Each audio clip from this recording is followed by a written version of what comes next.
શ્વરા ગ્રુપે નારણપુરામાં પ્રતિષ્ઠિત redevelopment project launch કર્યો. રીડેવલપમેન્ટમાં અગ્રેસર શ્વરા ગ્રુપે આજે નારણપુરા વિસ્તારમાં સફળ એપાર્ટમેન્ટના રીડેવલપમેન્ટ પ્રોજેક્ટને સત્તાવાર રીતે લોન્ચ કર્યો હતો.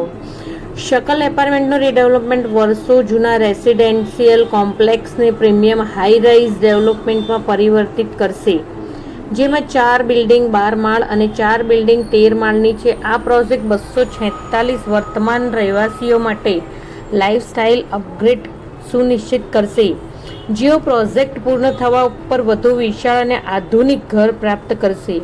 જીવન ધોરણમાં સુધારો કરવાની શ્વરા ગ્રુપની કટિબદ્ધતાના ભાગરૂપે 1 BHK ઘર માલિકોને 2 BHK યુનિટ અપાશે, તેમજ 2 BHK ધરાવતા ઘર માલિકોને 3 BHKમાં અપગ્રેડ મળશે.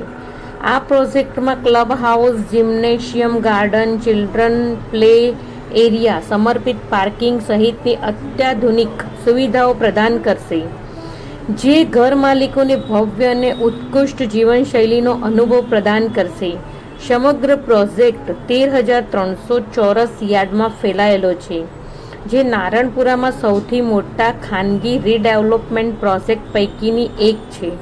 આ પ્રોજેક્ટનું બાંધકામ 3 વર્ષમાં પૂર્ણ થવાની આશા છે, જેમાં કુલ 376 રેસિડેન્શિયલ યુનિટ રહેશે.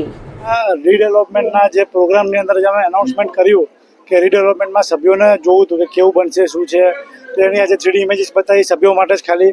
તો એ બધાની અંદર બધાને ખૂબ જ આનંદ આવ્યો અને આમાં સોનામાં સુગંધ કહી શકાય એમ કે આ પ્રોજેક્ટને યશભાઈ અને જાનકીબેન દ્વારા પ્રમોટ કરવામાં આવશે એ રીતે કે રીડેવલપમેન્ટ થવું જોઈએ, જે બધાના હિતમાં છે, દેશના વિકાસમાં બી હિતમાં છે. તો એ રીતે એમણે બી આજે ખૂબ જ સરસ રીતે અહીંયા આગળ હાજરી આપીને પ્રોજેક્ટનું અમારું બધાનું માન વધાર્યું છે અને 100% આ પ્રોજેક્ટ બહુ સરસ બનશે અને બધાને ગૌરવ અપાવશે. Thank you. આ રીડેવલપમેન્ટ એના રહી છે, એક નવી પ્રોપર્ટી બની રહી છે અને અમદાવાદનું સ્ટ્રક્ચર બદલાઈ રહ્યું છે રીડેવલપમેન્ટના લીધે, જે બહુ સારી વસ્તુ છે.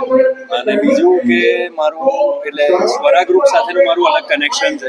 હું પોતે સ્વરા ગ્રુપે બનાવેલી બાંધેલી એક બિલ્ડિંગમાં જ રહું છું. મારું પોતાનું ઘર ત્યાં છે અને અહીંયા જ્યારે અમે અત્યારનું લેઆઉટ જોયું કે નવું શકલ અપાર્ટમેન્ટ કઈ રીતનું દેખાશે, તો એ આ જગ્યાએ બહુ જ એક મોડર્ન સ્ટ્રક્ચર યેટ એ હોમલી વાઇબ અને એક ફીલ જે અત્યાર સુધી જળવાયેલી હતી આ એરિયાની, કલ્ચરલ ફીલ જે જળવાયેલી હતી એ પણ ઇન્ટેક્ટ રાખવામાં આવી છે. સો આઈ એમ રિયલી એક્સાઇટેડ.